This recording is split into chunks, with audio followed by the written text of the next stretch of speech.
रोज सारख्याच चवीचा डाळ भात खाऊन आपल्याला सुद्धा खूप कंटाळा येतो. मग आठवतो तो ढाबा स्टाईल डाळ तडका आणि जीरा राईस. पण बऱ्याच जणांची तक्रार असते की घरात बनवलेले पदार्थ हॉटेलसारखे काही चवीला लागत नाहीत. म्हणूनच ही ढाबा स्टाईल रेसिपी अगदी सोप्या पद्धतीने मी तुमच्या समोर मांडलेली आहे. यामुळे व्हिडिओ शेवटपर्यंत जरूर पहा. घरी बनवलेला असल्यामुळे हा पदार्थ पौष्टिक असेल आणि सगळेजण पोट भरून सुद्धा खाऊ शकतील. सुरुवात करूयात. तर सगळ्यात आधी एका मोठ्या बोलमध्ये आपल्याला 1 वाटी भरून किंवा 1 कप भरून मी इथं तुरीची डाळ घेतली. त्याच वाटीच्या किंवा कपाच्या अंदाजानुसार पाव कप भरून आपल्याला हरभऱ्याची डाळ घ्यायची आहे. पाव कपच इथे मी घेतलेली आहे मसूरची डाळ. 5 ते 6 लोकांना आरामात ही पुरेल इतपत मी क्वांटिटी तुमच्यासोबत शेअर करत आहे. जर भाजी चपाती असेल आणि त्यासोबत जर तुम्ही हे खाणार असाल, तर हे अगदी परफेक्ट प्रमाण आहे.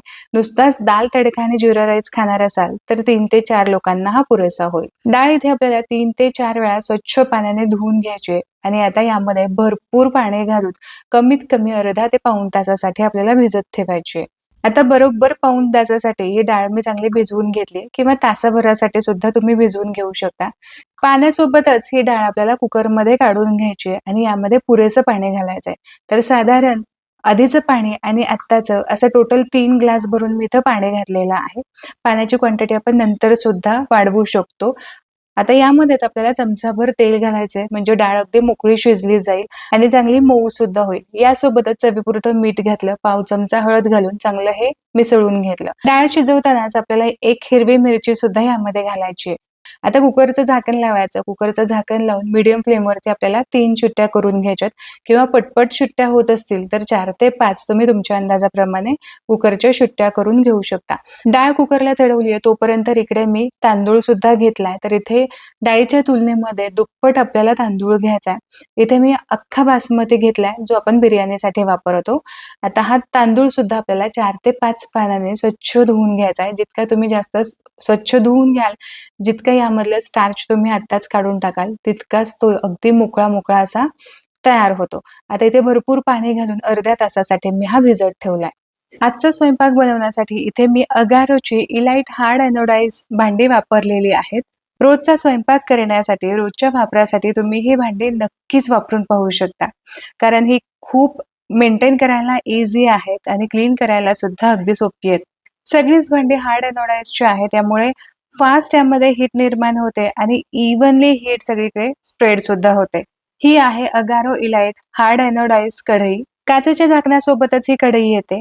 3.85 लिटरची याची कॅपॅसिटी आहे.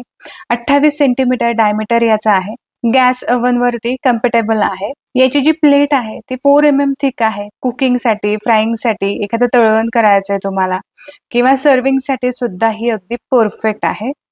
इकडे अर्ध्या तासासाठी मी तांदूळ चांगला भिजवून घेतलेला आहे. तांदूळ चांगला फुलला गेलेला आहे. आता इथे कढईमध्ये जवळपास मी 2 ते 2.5 लिटर पाणी गरम करण्यासाठी ठेवले. तांदळाच्या तुलनेत आपल्याला तिप्पट चौपट पाणी इथे गरम करण्यासाठी ठेवायचंय. यामध्ये चवीपुरतं मी मीठ घातलं आणि अगदी चमचाभर आपल्याला तेल घालायचंय. झाकण ठेवायचं आणि पाण्याला चांगली उकळी काढून घ्यायची. तर इकडे पाण्याला चांगली उकळी आलेली आहे. पाण्याला चांगली उकळी आली की मगच पाण्यामधून तांदूळ उपसून घ्यायचे आणि हे तांदूळ आपल्याला या पाण्यामध्ये शिजवून घ्यायचे. गॅसची फ्लेम मीडियम टू हाय वरती ठेवायची आणि मीडियम टू हाय फ्लेम वरतीच आपल्याला तांदूळ चांगले शिजवून घ्यायचे. म्हणजे चांगले असे मोकळे हे तांदूळ शिजले जातील. अगदी तुम्हाला पांढरा शुभ्र भात हवा असेल ना, तर यामध्ये अर्धा चमचा लिंबू सुद्धा पिळायचा आहे. म्हणजे अगदी पांढरे शुभ्र असा भात शिजला जातो. इथे बरोबर 7 ते 8 मिनिटानंतर इथे तांदूळ चेक करून घेऊ. तर इथे मऊसूत असा भात शिजलेला आहे. जवळपास आपल्याला 90 ते 95% शिजवून घ्यायचा आहे.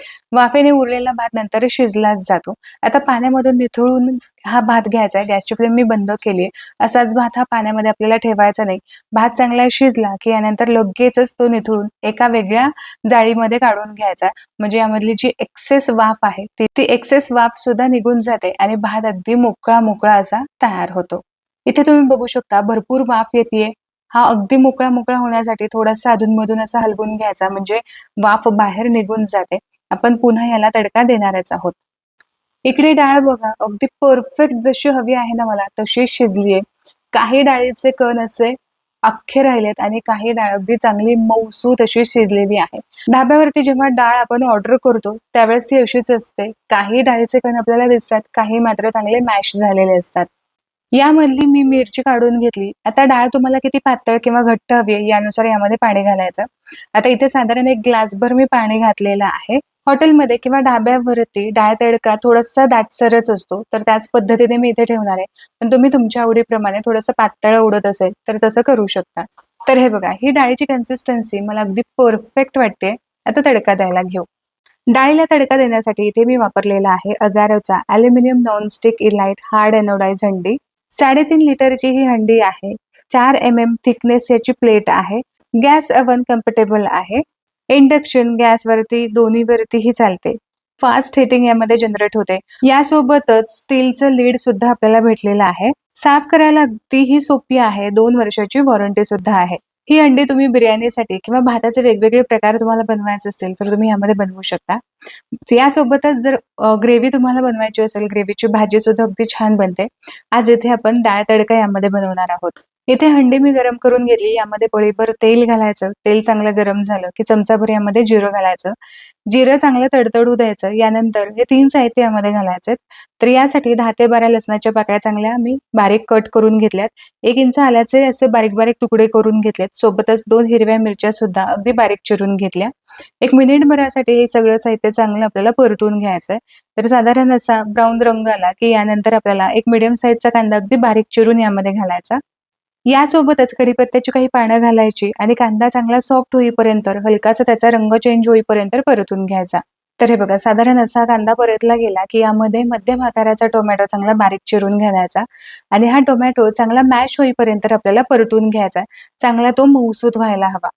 तर टोमॅटो चांगला मऊसूत होईपर्यंत मी इथे परतून घेतलेला आहे. आता यामध्ये घालूयात पाव चमचा जिरे, 1 चमचा धने पावडर, 1 चमचा भरून मी गरम मसाला पावडर घातलाय आणि याचबरोबर 1 चमचा भरून इथे लाल मिरची पावडर घालायची. पाव चमचा आपल्याला यामध्ये हिंग घालायची. घातलेले सगळे पावडर मसाले आपल्याला साधारण मिनिटभरासाठी परतून घ्यायचे. आता हे पावडर मसाले करपू नयेत आणि घातलेला टोमॅटो कांदा सुद्धा अगदी व्यवस्थित शिजला पाहिजे, अगदी त्याचा गाळ व्हायला पाहिजे. यासाठी साधारण अर्धा ते पाव कप आपल्याला यामध्ये पाणी घालायचं आणि या थोड्याशा पाण्यामध्येच टोमॅटो, कांदा चांगला गाळ होईपर्यंत आपल्याला शिजवून घ्यायचा आहे. बाहेरच्या डाळ तडक्यामध्ये तुम्ही बघितलं असेल, कधीही कांदा किंवा टोमॅटो असा दिसत नाही, पण त्यांचा फ्लेवर मात्र असतो. तर हीच ती ट्रिक आहे, जिथे पाणी वापरलं जातं आणि अगदी मऊसूत गाळ याचा केला जातो. डाळीमध्ये आधीच आपण मीठ घातलं होतं. आत्ता जेवढं यामध्ये मसाले आहेत, यापुरतंच मी मीठ यामध्ये घातलंय. तर साधारण 2 मिनिटांसाठी पाण्यामध्ये मी हे चांगलं शिजवून घेतलेलं आहे. असं चांगलं मॅश करून घ्यायचं म्हणजे व्यवस्थित याचा गाळ होतो. आता जी डाळ आपण शिजवून घेतली होती, ही लगेचच डाळ यामध्ये आपल्याला ओतून घ्यायची आहे. यावेळेस जरी तुम्हाला असं वाटलं, की डाळ थोडीशी मला घट्ट वाटते, तर यावेळेस सुद्धा तुम्ही यामध्ये पाणी घालू शकता. आता कुकरला बरीचशी डाळ तशी शिल्लक होती. यासाठी फक्त एक पाव वाटी भरून मी यामध्ये पाणी घातलं. डाळ साईडची संपूर्ण काढून घेतली आणि हे पाणी सुद्धा मी यामध्ये ओतून घेते. इथे डाळ मी चांगली फोडणीमध्ये मिसळून घेतली. आता यामध्येच भरपूर आपल्याला कोथिंबीर घालायची. कोथिंबीर घालून पुन्हा एकदा मिसळून घ्यायची. हा आहे अगारो इलाइटचा हार्ड एनोडाइज तडका पॅन, जो 11 सेंटीमीटर डायमीटर आहे. रिवेटेड हँडल आहे. 4 mm थिक याची प्लेट आहे. गॅस ओव्हन कम्फर्टेबल आहे. रोजच्या रोज आपल्याला तडका पॅन हवाच असतो. या रोजच्या वापरासाठी तुम्ही हा नक्कीच ऑर्डर करू शकता. हा आहे Agaro elite hard anodize tapper fry pan, जो 1.5 लिटर याची कॅपॅसिटी आहे. 24 सेंटीमीटर डायमीटर आहे. गॅस ओव्हन कम्फर्टेबल आहे. 4 mm थिकनेस याची प्लेट आहे. फ्राईंगसाठी एखादी टिक्की बनवायची असेल, फ्रेंच टोस्ट बनवायचे असेल, एग फ्राय करायचे असतील, ऑमलेट करायचं असेल, पॅनकेकसाठी तुम्ही हे नक्कीच बनवू शकता किंवा फिश फ्रायसाठी, नॉनव्हेजसाठी सुद्धा अगदी परफेक्ट ऑप्शन आहे. हे थर्मल इफिशियंट आहे. हीट फास्ट आणि इव्हनली सगळीकडे स्प्रेड होते. 2 वर्षाची याची वॉरंटी सुद्धा आहे. तुम्हाला ही सगळी भांडी घ्यायची असतील तर लिंक मी डिस्क्रिप्शन बॉक्समध्ये दिलेली आहे. नक्की जाऊन चेक करा. डाळीला इकडे चांगली उकळी आलेली आहे. आता खमंग असा याला तडका सुद्धा देऊयात. तडका पॅनमध्ये पळीभर इथे मी तेल घेतलंय किंवा तेलाऐवजी तुम्ही इथे तुपाचा वापर करू शकता. तेल गरम झालं की अर्धा चमचा यामध्ये जिरं घालायचं. जिरं चांगलं फुललं गेलं की अगदी चमचाभर यामध्ये अगदी बारीक असा लसूण मी चिरून घेतलाय, हा टाकायचा आणि सोबतच 2 चमचे आपल्याला कांदा सुद्धा बारीक चिरून घालायचा आहे. हा कांदा अगदी थोडासा मऊ होईपर्यंत परतून घेऊ.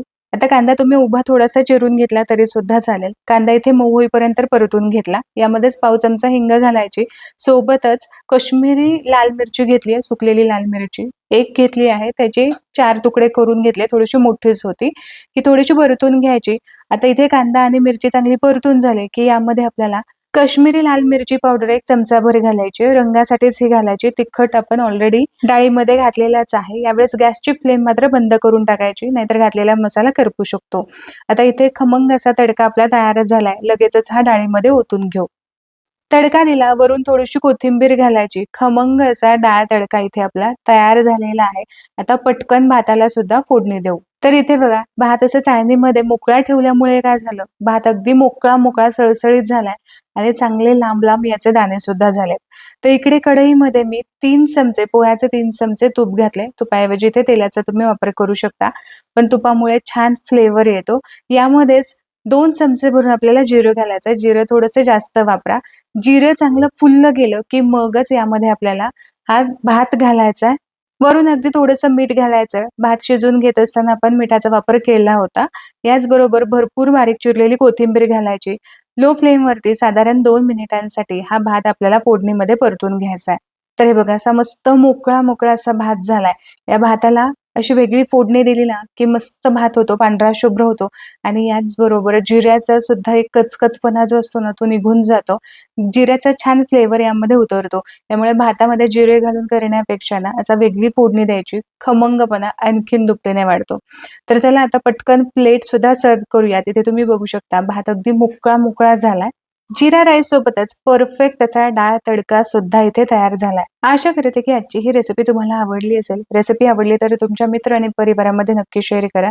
पुन्हा भेटूया अशाच एका मस्त रेसिपी सोबत. तोपर्यंत स्वस्थ राहा आणि मस्त खात राहा.